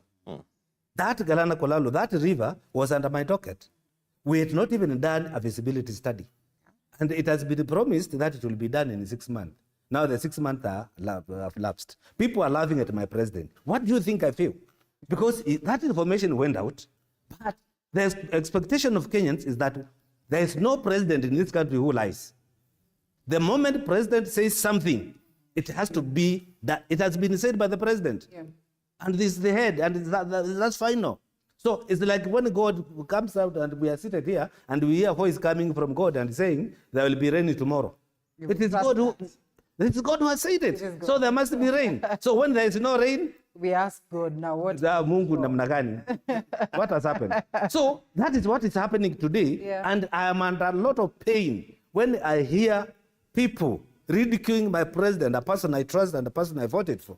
So we should be able, and I'm very happy because a good friend of mine here, Sunday, is in the same circles. We should be telling the president what is possible and what is humanly possible, because there are some things which he can't, are humanly not possible to announce to the citizen or to the people you lead. As a leader, those are things we look at. Even when I was a member of parliament, there are things which I never promised my people. It doesn't matter how much they love me. I'll tell them as it is. This is possible, this is not possible. So that's the challenge we're having, and that's why I'm telling you, it will be difficult to implement this finance bill. It will pass at the end of the day, and I told you that in Kenya, members of parliament, they don't vote under their conscience. Those who voted with their conscience, and we were seated here when I told you this. Yes. Where is Pasaris today? Well, trouble. Where is Eric Omondi? Not Eric Omondi, Babu Owino. Babu Owino. Yes. And Alice Wahome. Alice Wahome. Why is Alice Wahome? Not Alice Wahome. What is her name? No, not Alice. No, Wamushomba. My good friend Wamushomba. Yes. Okay? So I told you we have a political cult in our country. And members of parliament, and I gave you an example of myself. If you vote or you think on your conscience, you don't see the door of the parliament next day. Well, your goose is cooked. And this is on people's basis, because then again, it's the people who vote. Yes. So Mheshimiwa Sunday Oyolo is here with us this morning, and Sunday is the Kenya Kwanza Western Coordinator. Yes. And so sits with the president, we have to acknowledge. Today, beyond what it is that we used to see during the Uhuru times, where we would say the advisors are not advising him well, I think everybody else is blaming the Kenya Kwanza fraternity for not advising the president as should be, for not telling him the truth, for embracing psychophancy more than facts on ground. Do you agree with what it is that Mheshimiwa argues, that if you're not going to advise him, if you're not going to tell the king that he is naked, there's going to be trouble in future? Linda, thank you for having me. Our king is not naked. And I want to tell my brother Joe to relax. We've just been in this thing 6 months properly. And this is the first budget. It is 9 months. Properly, I'm saying properly. We had a time to set up the office. Let us remind you that most of the times you're only given 3 months grace period. No, not most. And most of the times, even what do we call this 3 months that normally is I've said here and again many times that this is an abnormal situation. You are talking about a normal situation. When you get into the office, people haven't taken away with money, and there are no debts, and people have not been digging, and there are no subsidies and everything. This was an abnormal situation. Okay. And I want to tell Joe, stay put, because there is a plan. Thirdly, the president, this is the only president who campaigned across the country doing economic forums. Those economic forums were forums for planning, listening from the people. We first did the first round, listening to the people. Then went back with economists, planners, and all other implementers. We met the teachers, all the teachers at Catholic University. We met all the Western region at Nyang'ori High School. We did that across the country. And that is where it was planned and precise. Everything we say, everything the president said, has been calculated to the letter. The people, the UN and all the world cannot be so mad to have given William Ruto the chairmanship of the climate change chapter across Africa, if what he's saying is undoable. They were here the other day, and they are putting in their money. The UN Secretary General was here, adapting that we can do what we have said. We have said that this country, all over Northeastern, is fallow. I mean, is dry. It doesn't have trees. There are places along the roads everywhere. In Kambani, where my brother-in-law comes from, there are a lot of areas that we don't have trees. We have space in this country for 15 billion and more. When we talk about children that are going to get jobs, actually they don't have even the numbers. We are saying we are targeting 1 million kids. We are saying that at the end of the 5 years. And the reason we are saying that is because we know, one, that the houses are going to be in every county. That's how it has been planned. What if people are telling you, Sunday, that the houses we do not want? Can we focus on other priorities? You know, first of all, they are looking at the houses. We are looking at the jobs. We are looking at the jobs at each but house. They are contributing to what it is that you're looking at, you know. But you see, we have a manifesto. Yes. In fact, when Mweshima says that, when my brother says, Kevin says that the time is not right. When will be the right time? Kibaki was on these streets. He tried it. They told him it was not the right time. Yeah. Uhuru was here the other day. He tried it. They told him it was not the right time. And in fact, our chief opposition leader came with the same campaign. And he said, now I have it. Now we will do it. When we came with a proposal of 3%, they cried. We said, let's go back to the promise, the Raila promise of 1.5%. And it will work. By the way, let's not even look, we are looking at seed money to do the housing. We are not saying that we are going to sit on our hands just because we have now the 1.5 plus 1.5 from the employer. No, we are also attracting money attracts money. We are going to get investors. Invest this money. We are going to tell them we have this. Give us this other money. And we are not going to go for loans. We are going for grants. Okay. We have people who are willing to put money where the money is. So we are not going to sit back and say, now that we have 1.5. No. So this is a thing has been planned. And why do we want these houses? We want these houses, one, for the jobs. At least every unit, moja namna hii, it takes 4 or 5 kids. This is an engineer. This is a quantity surveyor. This is a mason. This is a carpenter. These kids are going to get jobs. These jobs. For how long? Because, I mean, that is all. We are saying the first phase, 5 years. We are coming back to the voter, gives us 5 years. We do the other phase. That's what we're saying. And so this. And secondly, we are saying we want to eliminate the slum situation. Yes. It is not good. You know, we look at slums, just slums. But these brothers, you look at them, they have not come from a house that didn't have water. They are not coming from a house that didn't have electricity. They're not coming from a house that has insecurity issues. They are not coming from Madare that has no roads inside in the plots. Yeah. These are the things we are saying we must do. The third thing, Linda, we are saying about this housing is that we are talking about food security. My brother has just talked about food security. I'm telling you, I'm from Mumias. I've just arrived, actually. That's why I'm late. And that's why I'm not looking neat like my brother. Well, because you know, let's acknowledge. because I'm just from the county. I received my president. The ground is in support of this. Yes, I hosted my president on Sunday. Yes. And before that, I was on the ground for another 1 week, preparations. And I can tell you, Mumias, for example, we are talking about Mumias being revived. The sugar cane to supply Mumias factory is a challenge. Why? I had 5 acres of, the family I got my land from had 20 acres of land. All of it was under sugarcane. It has since been subdivided. I got 5 acres, which I'm doing now avocado. I'm not doing sugarcane. Yeah. And the same to all many families. Many of them wamekatakatia watoto wao. The land fragmentation is a major issue, particularly in the food basket of this country. In Bungoma, in Kitale, in Western. Right now, land fragmentation is a major thing. So the president is saying, why should we do this?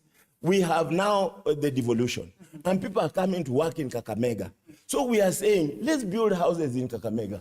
What we are talking wawache mashamba. Just you know, and the same about Linda, let me make. Let's balance the time. Let me make that point. Yeah. Then kama kahawa, kama majani, sasa inaanza kukatwa. In Vihiga, we are saying free the land. Come into urbanization is the way to go. Yeah. And we will get more food. We will be food security. Then lastly, the point we are making is, in this bill, you know, my brothers are not telling you. They are not telling you that we have put tax on importation of cement, iron, chuma, so that metal, anything. Why? Even sai kuleta mbao na kuleta viti it's more expensive. Is expensive. Why? Because we want now to grow our manufacturing sector. This manufacturing sector will get more jobs. This manufacturing sector will get more taxes. These kids we are going to give jobs in the houses, we are going to tax them. They are going to pay. It looks like we are going to get all the money we want. So what they should relax, we have a plan. And the plan is what William Maybe Ruto the plan has. you're not articulating as No, it is. That is where the problem is. And Bwana Sande, we are not saying that the time is not right. The time is always right. The process is faulty. That is what we are saying. And you see, Ndugu Sande is imagining that we're in a political rally and that we are not informed about these issues. He's not telling you the number of promises that the government have made, including the former regime, on revival of Mumias sugar, including the billions of shillings. And while he was away, you asked the question, who is not asking the right questions? Is it the citizens? Is it our legislators? Or is it the leaders who are out of touch with the reality? Why people are subdividing their pieces of land and moving from sugarcane to avocados and cassavas, it's because there is no value for their money. Why do you have a sugarcane that you keep planting, a sugar factory, that you keep planting sugarcane near in, near out, and you can't do anything? Before we forget on that one. Do anything. In the same finance bill, now tax on sugar importation has been hiked. Yeah. And that means, and right now, there is money also in that bill to revive Muhoroni, Chemelil, Zoia, Mumias, and the other one. I hope that... Which is you fine. see, that is where we are going. Yeah, that's fine, Linda, but that is what I'm saying is a political statement. The how is the issue, because that is also it's not in the budget. No, it's in the budget, but it has always been in the budget. Yeah, it has always been in the budget. This time, intention is clear. No, there's no intention. I'm just doing what I need to do as a citizen to ask government to communicate to me effectively. Because it is, I'm a taxpayer. Linda, Mweshi, let me just finish, then you come in. Yes. Number two, while he was away, we addressed the level of commitment of Kenya Kwanza government to devolution. It is not clear, but Oyolo tells us that we are now doing devolution, and where is it? When even in budget commitment, we can't see your commitment to give proper money to county government. Okay, all right. My good friend Sunday, this is a man I've worked with since the times of... many years. Many years. Since after you gave me your sister. Yes. Since Kenya. Yes. Okay. Oh, I have known him since Kibaki's time. Yeah. You see, all these things, they are very good stories. Right. Very good stories to tell. They are even better than lullaby songs, whereby somebody tells you, you sleep comfortably. But a wise man, let me tell you, a wise man can see These are stories. far while seated than what a young man can see, or a wise man can see on the top of a tree. Right? I have no problem with all this rhetoric and the story of we will do this, we'll do that, we'll do that. Right? When I tell my president that let us go to Northeastern, let us go to Ukambani and plant as many trees as possible. Do you know what I'm telling him? I'm telling him, go to the treasury, take money and put it in the sea. Why? I will tell him, let's go to Ukambani and plant trees. Do I have water to sustain those trees? Does it rain there for these trees to grow? What will happen to those trees? Okay, we'll do the ceremony. It will be very colorful. The president was in Mwingi, we planted the trees. After he leaves, no rain. What happens to that? Who will water that tree? People are trekking kilometers to get a cup of water to drink. Right. Will you trek those kilometers to get a cup of water to water the tree? Those of us who live in Ukambani, we plant year in, year out. We don't get food. Now, if I spend money on my farm and I get nothing, will I spend money to water indigenous tree? I will not. It will not happen because the water is not there in the first place. Right. If I was in a position to talk to my president, I will tell him, this energy we are putting on trees, let us put it in harvesting water first so that we know we have water to water the trees once we plant them. So we are starting the other way around. We are wearing a shoe, then we wear socks. It's just like that. We are wearing a shoe, then a socks on top. We should wear socks first, then we wear a shoe. That's what we are saying. We are not saying the idea is bad. Okay. Number two, when we talk of what Zande has told us, that we are trying to create jobs, and this is what we are saying. And I have no problem with putting or imposing taxes on imported goods. I have no problem. It's a good thing because we are encouraging local consumption. Right. But I have one question which I need to ask myself. When we go to sugar industry, what is our production? How many sugar factories do we have in Kenya? And what is their total production per year? And what is our demand per year? All right? So the action we are going to take to put high levies on sugar importation, it will come to out the same person you are trying to protect when we have deficit of sugar. Yeah. The price will go up. Because the sugar is needed. Yeah. When we put high taxes on maize, what is our production of maize countrywide? And what is our consumption per year? Do we meet our target? No. Do we have a deficit? Yes. So what will happen? When the time of trying to cover our deficit comes, for us to import, that tax which we have loaded on top will haunt the common mwananchi, right. And we'll have no other way out apart from raising the price of unga because the taxes are high. You know, those are the things which are saying we need to, as we do this, what will be the spiral effect of what we have done today? What will it happen to our country? If we are able, let me finish, Sunday. Yes. If we are able to sustain ourselves, agriculture, to go to our farms, we bring enough sugar, and we convince Sunday not to plant avocados. Do you know why it's planting avocados? It's not going to eat them. He wants to sell them to China or to India. He's not going to sell them. We are the biggest exporters in Africa. We are expecting, so it's looking for money, yes. All right? And because he has exported that money, in the same bill, anything which comes in, he will be taxed. So there is no problem, Sunday, and I want you to get me correctly. What we want to do, we want to reason out so that when the sitting government is implementing on anything, it does not affect the same person you are protecting at the end of it. Okay. Those are the like I said, Linda. As we close, it's already 7:54. My brother-in-law should relax. Joe should be very, very relaxed. My brother can't be, mambo poa. avocado growing. It's not bad. It's not by coincidence. Yes. And it's not for China. In this finance, you know the problem with all those who are opposing this. And you have to cut to chase. Have not read it. We have 3 billion shillings in this finance bill towards the oil plants. This is the avocado, this is the soya, this is the groundnuts, and many others. They are targeting the western counties, Bungoma, Kakamega, Vihiga, Busia, and 5 others. I think Siaya is among them, and Migori and Moranga. Yeah. And what we are going to do is to reduce the money we use for importation of edible oil. Do you know, Linda, this country spends 100 billion shillings annually to import edible oil.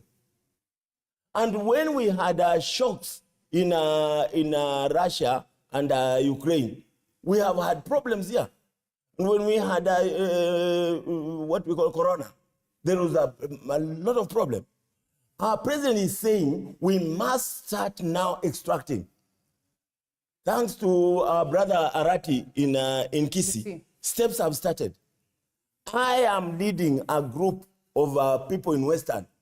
We are saying even the old avocado tree, the jumbo and the fuete, we are going to start extracting oil from it. Why? We want to supply Bidco and others material that is local, so that we reduce the 100 billion annually that we are using for import of oil. Okay. Now, and that goes for soya, that goes for macadamia, that goes for groundnuts and many other edible oils. This is part of the plan. Forests. The plan. My brother must understand that Israel is actually a desert. And a good part of Arab country right now is now being afforested. He is also forgetting, by the way, you go to Makueni. There was a plan in Makueni to plant trees. Makueni is now more green. If you go to parts of Nzambane and areas of central Kitui, it is green. It is doable. But and again, he is right about the dams. But the dams are being done. Actually, parts of the dams were started by the last regime, and we are completing them. No dam is being left undone. All of them are being completed, and they are in this budget. Okay. Look, the sugar industry. Aurora and Kimwarer. Even Aurora and Kimwarer, the one that they demonized, has now, you see nobody, to life. And we have it. And the Italians were here, and they are committed to complete them. Why? Because it was politics. In sugar industry, what we are saying is that we are now acquiring new machine. What the previous governments were doing, they were pumping in money. And yet the machines were the same, they were breaking down every time. Right now we are bringing in new machine, and the budget has been made, so that now there is no breakdowns. And we are having debts paid. Like in Mumias, we have 800 million all to farmers. The government is bringing, actually within a week or two, the president has pledged to bring the bill in the House, so that members can be able to do what? To pass it. And all the debts, most of the debts are owed actually, by the way, by the government. Is Kenya Power, is KRA, is what have you. So the government can be able to write them off. And the government has promised to write them off for Sony, for Chemili, for Muhoroni. Now, this is a young president. And by the way, and you must know some of us in this government, we can chew gum and take stairs at the same time. We don't have to finish one project to start another. We can chew gum. It's like this man. Okay. This man is an investor. He's everything. He's an entertainment guru in this country. He has done it. This gentleman is lying to you. He's here today. Tomorrow is in Siaya doing things with the devolution county governments, and he's in out of the country. But I'm not lying. I have spoken to this gentleman, Sandy, and I'll tell you that these are not gentlemen who want to see the government fail, because the noise is necessary. You know, you remember the necessary noise? Azimio, yes. So the necessary noise. Yeah. This noise is necessary. But we are here to tell them, relax. Are you saying this government supports devolution? Right. Last week, this government released 3.3 billion to the counties. Short of what should be anyway, but it's fine. By end of this month, this government is releasing another 31 billion. 2 months ago, this government released 29 billion. So the noise to the county. The noise is necessary. It's but what we are saying, no. It's paying. It's necessary. The problem is when it is done out of tune. Noise must be choreographed. This government is hiring. You remember wale watu walikuwa wanaitwa community health volunteers. We are turning that. We are turning them into community health promoters. Sunday, and promoters, listen, we are going to pay them this time. We are giving them a package to go to every promoter will be in charge of 100 villagers. We are now reduced. It was not because we were not paying them, they were going to sleep. Allow us to take a short break. So the national 10 minutes for this period to come and perhaps close it up, because then we began slightly late, but all the same, I think we have articulated what needs to be. They should because even the issue of community health volunteers or promoters is county government function. It's not national government. And that's why I want to explain how it's going to be done. They have actually after this short break.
same. It should be the lead on this other side. But all the same, here we are. And of concern is that, fine, we're saying maybe let's try different ways of handling things so that we get different results. But like Mheshimiwa Joe Mutambo would remind us, we are still dealing with the same individuals that we have dealt with before. What gives us the confidence to trust that there's going to be a turnover as we close? Linda, the confidence levels, I think, are not as you'd expect, especially given the furor, the zeal, and the zest that we saw during the campaigns.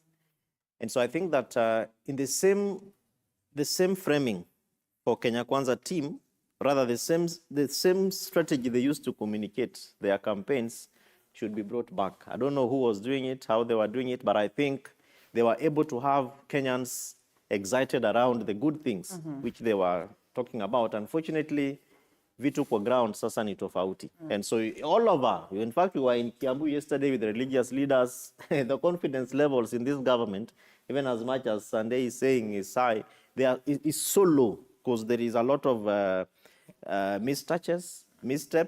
So Kenya Kwanza government needs to get back to communicating what Sunday calls the plan, and they keep calling the plan because that plan is clear to them, but is not very clear to a number of Kenyans. Number two, there are lots of legal gaps in a number of the policies, a number of projects and programs that government wants to do. Yeah. And a lot of those border on really the processes. So that when you talk about national housing, for example, corporation, and Kenyans are asking for the institution that is going to be tasked with this housing program that government has.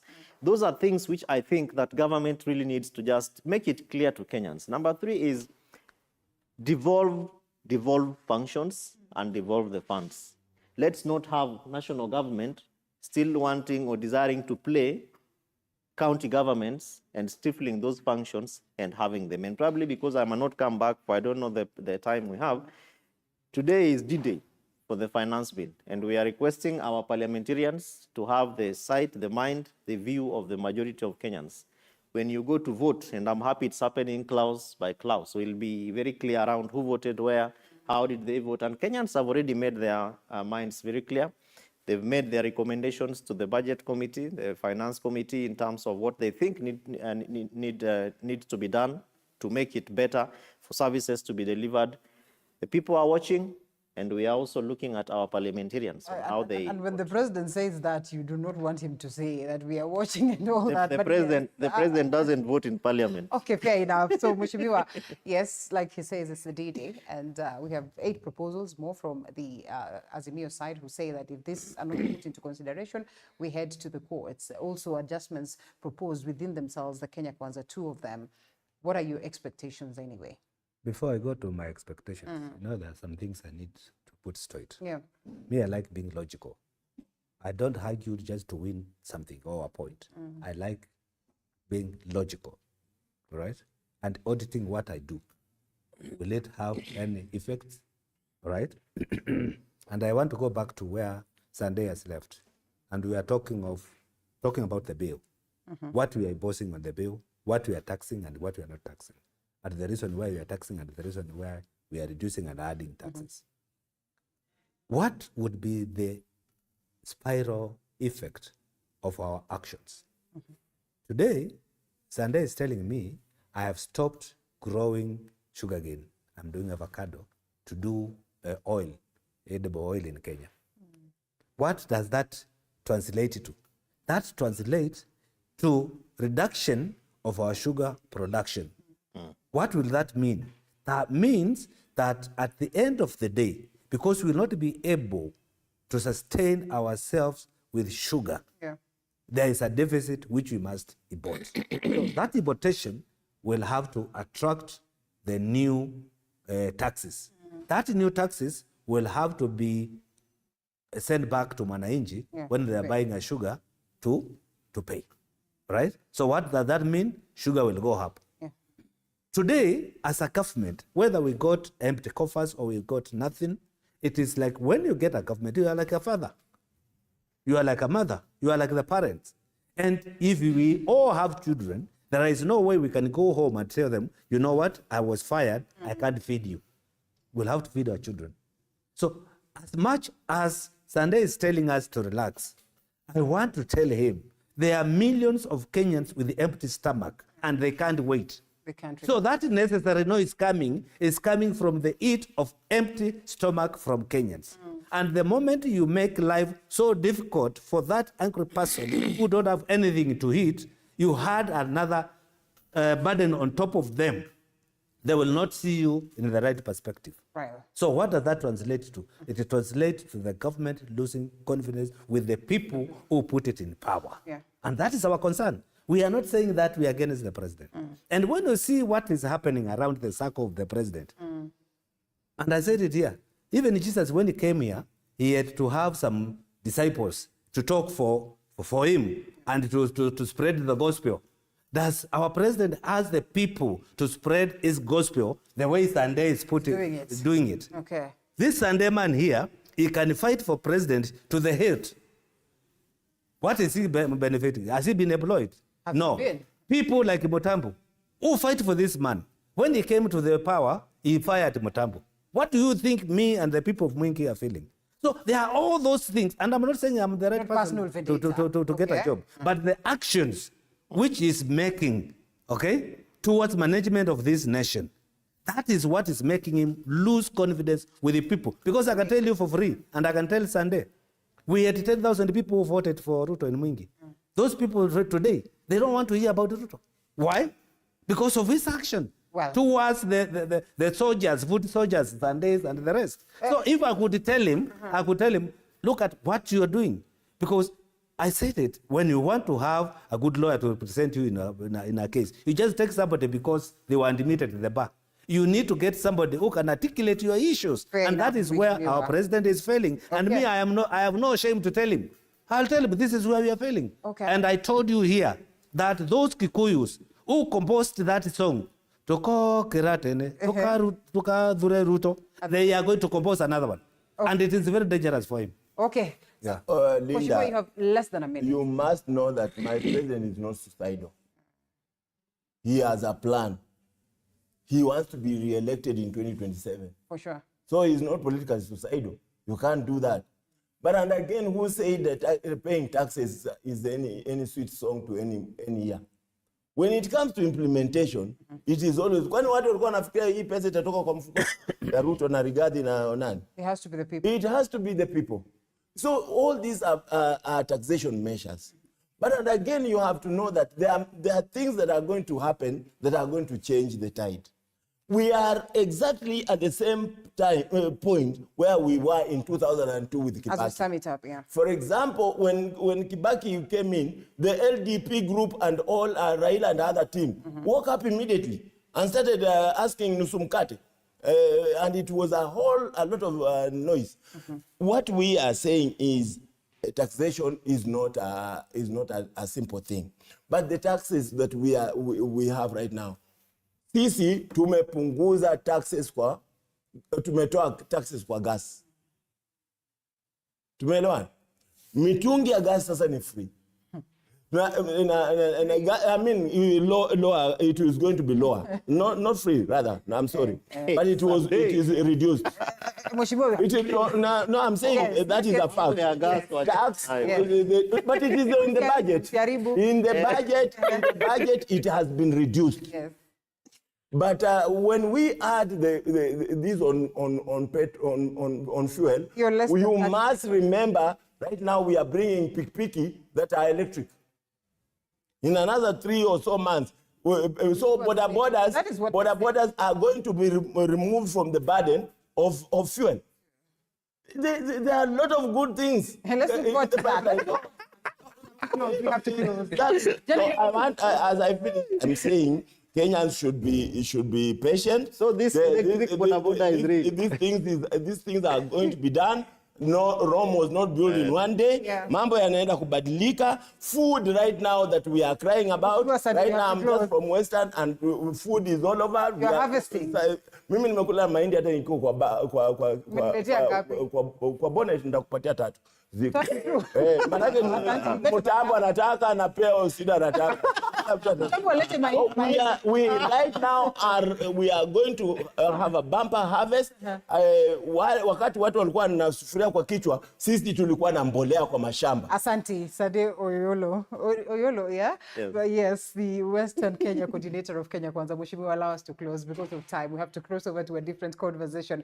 Mheshimiwa Joe Mutambo, asante sana for your time, and as well as Kevin Osido, the Executive Director, County Governance Watch. We close at this very point. Wacha tukakule mahindi. Sindio? After this. But one thing I want I know Sunday, and I know he has some political ambitions. Yes. There are things Sunday, hapana jaribu.